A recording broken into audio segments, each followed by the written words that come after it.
হে নবী আপনি বলেন, লিআজওয়াজিকা আপনার বিবিদেরকে, ওয়া বানাতিকা আপনার কন্যাদেরকে, ওয়া নিসাইল মুমিনিনা মুমিনদের নারীদেরকে, আমাদের নারী মানি আমাদের মা, আমাদের বোন, আমাদের বিবি, আমাদের কন্যা, মুমিনদের নারীদেরকে আপনি বলুন, ইউদিনিনা তারা যেন টেনে নেয়, আলাইহিন্না নিজেদের উপর, মিন জালাবিবিহিন্না পর্দার কিছু অংশ, চাদরের কিছু অংশ তারা যেন নিজেদের উপর টেনে নেয়। তো আল্লাহ পাক রব্বুল আলামিন বললেন, নবী আপনি বলেন আপনার বিবিদেরকে, আপনার কন্যাদেরকে, মুমিনদের নারীদেরকে তারা যেন চাদরের কিছু অংশ নিজেদের উপর টেনে নেয়। খুব মন দিয়ে বুঝেন, চাদরের কিছু অংশ নিজেদের উপর টেনে নেয়, এর দ্বারা কি উদ্দেশ্য? আব্দুল্লাহ ইবনে আব্বাস রাদিয়াল্লাহু তাআলা আনহুমা বলেন, আমার আল্লাহু নিসাআল মুমিনিনা ইযা খারাজনা মিন বুয়ুতিহিন্না ফি হাজা আই ইউগাত্তিনা উজুহাহুন্না মিন ফাওকি রুউসিহিন্না বিল জালাবিব। আব্দুল্লাহ ইবনে আব্বাস বলেন, নারীরা, বলেন আমার সাথে, নারীরা যখন প্রয়োজনে ঘরের বাহিরে যাবে তখন তারা মাথার উপর থেকে আলাদা চাদর দিয়ে, আলাদা ওড়না দিয়ে, আলাদা কাপড় দিয়ে তাদের নিজেদের মুখ ঢেকে তারপর বের হবে। আব্দুল্লাহ ইবনে আব্বাস বলেন, আল্লাহ মুমিনদের নারীদেরকে বলেছেন আইয়ুগাত্তিনা তারা যেন ঢাকে, উজুহাহুন্না তাদের চেহারা, মিন ফাওকি রুউসিহিন্না মাথার উপর থেকে, বিল জালাবিব পর্দা দিয়ে ঢাকে। তো আর কেমনে বুঝবেন মুখ যে ঢাকতে হবে? তাহলে বুঝে থাকলে বলেন, পর্দা কি মুখ সহ না মুখ ছাড়া? মুখ সহ। আচ্ছা, এরপরে দেখেন যে হুজুর মুখ সহ পর্দা কইরা বাইর হইলে লাভ কি? আল্লাহ বলেন, হা লাভ আছে, জালিকা আদনা আইয়ুরাফনা, হয় এতে নারীদেরকে চেনা সহজ হবে। দেখেন কিভাবে আমাদের মা বোনরা যখন বোরকা পর্দা পরে রাস্তায় বের হয়, আমরা বুঝি হয়তো কারো খালা হবে, না হয় কারো মা হবে, না হয় কারো বোন হবে, না হয় কারো সম্মানিতা স্ত্রী হবে। আল্লাহ কয় যখন চেনা যাবে সে একজন সম্মানিতা নারী, ফালা ইউযাইনা তখন তারে আর টিজ করা হবে না, উত্তক্ত করা হবে না। টিজ করা হবে না। মানব বন্ধন করছেন যে ইফ টিজিং বন্ধ করুন। ইফ মানে বুঝেন, আপনি যে লেখছেন ইফ, শুধু একটু লেখেন, টিজ বন্ধ করুন, ইফটা লেখেন না। ইফটা লেখার আগে একটু বুঝে শুনে লেখেন। আল্লাহ বলছেন নারীদেরকে যখন চেনা যাবে সে একজন সম্মানিতা পবিত্র নারী, পর্দানিশীন নারী, ফালা ইউযাইন তাকে উত্তক্ত করা হবে না। আল্লাহ আমার কথাগুলা বুঝার তৌফিক দান করেন। ইব নিয়ে আমি কি বুঝাতে চাই এটা শিক্ষিত সমাজ ভালো করে বুঝবে। একটু ডিকশনারিটা খুইলেন যে ইব মানে কি। আচ্ছা, এবার যাই সূরা আহজাবের 53 নম্বর আয়াতে। এই আয়াতটা মন দিয়ে ভালো করে বুঝেন। নবীর সাহাবীদেরকে মাঝে মাঝে নবীজি প্রয়োজনে নবীর বিবিদের কাছে পাঠাইতেন, মানে আমাদের আম্মাজানদের কাছে, উম্মুল মুমিনিনদের কাছে। যাও তোমার ওই আম্মাজানের কাছে গিয়ে বলবা ওই জিনিসটা প্রয়োজন দিতে বলবা।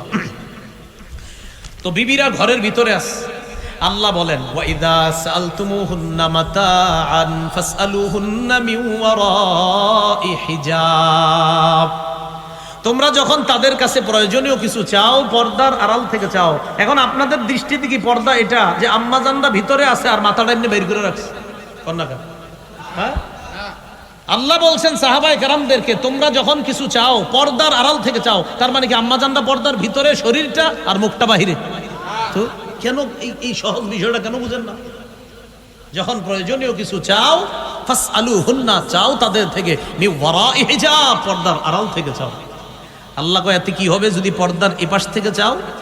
যালিকুম আতহারু লিকুলুবিকুম ওয়া কুলুবিহিন্না, এতে তোমাদের আর তাদের অন্তরের পবিত্রতার কারণ হবে। এই বিষয়টা আমি আল্লাহ উভয়ের অন্তরের পবিত্রতার কারণ হিসাবে এই মাঝের পর্দাটাকে ঘোষণা করলাম।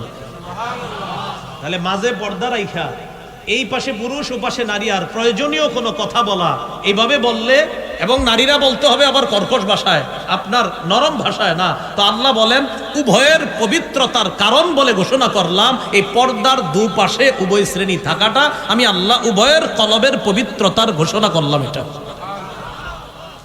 বুঝছেন সবাই? আচ্ছা, সূরা নূরের 31 নম্বর আয়াত দেখি। এবার আল্লাহ কি বলেন দেখেন, আল্লাহ পাক রব্বুল আলামিন বলেন ওয়াকুল্লিল মুমিনাতি ইয়াগদুদনা মিন আবসারিহিন্না, নবী আপনি মুমিন নারীদেরকে বলেন তারা যেন দৃষ্টি নিচে রাখে। আমাদের অনেক মা বোনরা ওনারা মনে করে শুধু পুরুষ নজর নিচে রাখবে না, নারীরাও নজর নিচে রাখবেন, মা বোনরাও নজর নিচে রাখবেন। এখন আপনাদের উচিত ইউটিউবে যাদের বয়ান এদেরকে না দেখে এদের বয়ান শোনা, এটা উচিত আপনাদের। এটা আবার হঠাৎ কি বললাম, উচিত হলো মোবাইলটা আলাদা রাখে আপনারা বয়ান শোনা। না হয় যদি কোনো মা বোন কমেন্ট করে হুজুরের ঠোঁটটা আজকে সুন্দর, হুজুরের চেহারাটা সুন্দর লাগতেছে, মানে কি? হ্যাঁ, এটার মানে কি? এই কমেন্টের মানে কি? হুজুরের পাঞ্জাবিটা আজকে সুন্দর, ওনার চেহারাটা আজকে খুব ভালো লাগতেছে, এই কমেন্টের মানে কি?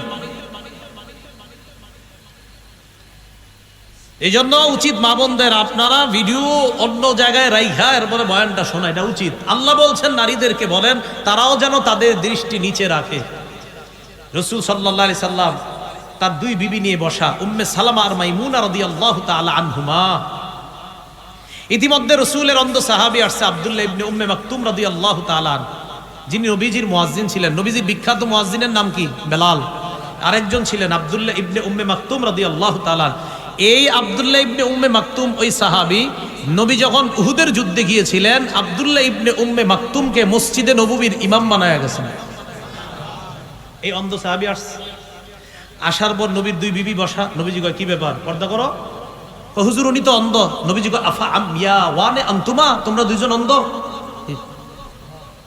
আফা আমিয়া ওয়ানে আনতুমা, তোমরা দুইজন অন্ধ।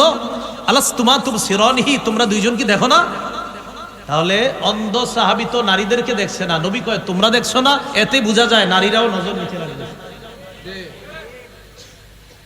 এরপরে আল্লাহ বলেন ওয়াহফাজনা ফুরুজাহুন্না, তারা যেন তাদের লজ্জাস্থান হেফাজত করে। ওয়ালা ইউবদিনা জিনাতাহুন্না, তারা যেন তাদের সৌন্দর্য প্রদর্শন না করে। ইল্লা মা যহারা মিনহা, অটোমেটিক যা প্রদর্শন হয়ে যায় সেটা ভিন্ন কথা, এটার ব্যাখ্যা আবার ভুল বুঝলে হবে না। আব্দুল্লাহ ইবনে মাসউদ রাদিয়াল্লাহু তাআলা ইল্লা মা যহারা মিনহার ব্যাখ্যা করেছেন, নারীরা আলাদা পর্দা করার পর পর্দার নিচে যেই কাপড়টা থাকবে এটা যদি অজান্তে বের হয়ে যায় তাহলে সমস্যা নেই, এটা বলছেন উনি। আর আরেকদল মুফাসসিরিনে কেরাম বলছেন ইল্লা মা যহারা, এমনিতেই যদি বের হয়, কথার কথা একটা মা বোন পর্দা করা, বাতাসে হঠাৎ কোনো কারণে তার শরীরের কোনো অঙ্গ অজান্তে প্রকাশ পেয়ে গেল আর সাথে সাথে পর্দা করলো, এটাতে সমস্যা হবে না, এটা উদ্দেশ্য। অনেকে এটা তারা ডাইরেক্ট বলতে চায়, কয় না চেহারা খোলা রাখা যাবে। চেহারা খোলা রাখলে ছেলে বিয়ে করাইতে গেলে আবার মায়ার চেহারা দেখেন কেন? আর হ্যাঁ, চা স্টলের কোনায় দেখাই দিবেন এই মায়াটা পছন্দ হইলে কও বিয়ে করাই দিই, শেষ। আলাদা বাড়িতে যান কেন?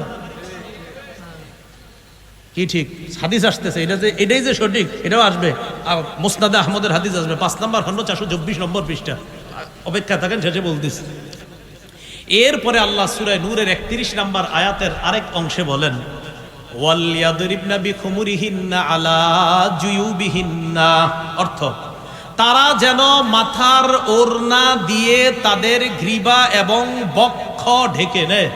তারা যেন মাথার ওড়না দিয়ে তাদের গ্রীবাদেশ বক্ষদেশ ঢেকে নেয়। এই আয়াতের ব্যাখ্যা আম্মাজান আয়েশা সিদ্দিকা রাদিয়াল্লাহু তাআলা আনহা কি বলেন দেখেন। আচ্ছা, আম্মাজান আয়েশা সিদ্দিকা তিনি একজন কি নারী, তিনি কি ব্যাখ্যা করেন দেখেন।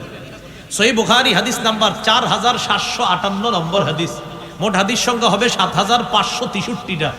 এই হাদিসের মধ্যে আম্মাজান আয়েশা সিদ্দিকা রাদিয়াল্লাহু তাআলা আনহা বলেন ইয়ারহামুল্লাহু নিসাআল মুহাজিরাতিল উয়াল লাম্মা আনজালাল্লাহ ওয়ালিয়াদরিবনা বিখুমুরিহিন্না আলা জুয়ুবিহিন্না শাক্কাকনা মুরুতাহুন্না ফাখতামারনা বিহা।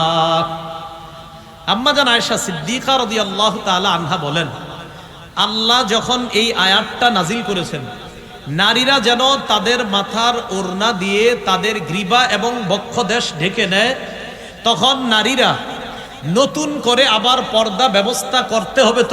তো পর্দা ব্যবস্থা করার আগে নগদ আল্লাহর হুকুম তো পালন করতে হবে, কারণ নগদ তো বাহিরে যাওয়া দরকার। আর নারীরা কি করবে? আম্মাজাল বলেন শাক্কাকনা মুরুতাহুন্না, নিজেদের চাদর সাথে সাথে ছিঁড়ে ফেলছে আল্লাহর হুকুম বাস্তবায়ন করার জন্য। ফাখতামারনা বিহা, এই ছেঁড়া অংশ দিয়ে মুখ ঢাইকা আল্লাহর হুকুম পালন করার জন্য নগদ মুখ ঢাইকা এরপরে রাস্তায় বের হয়েছে।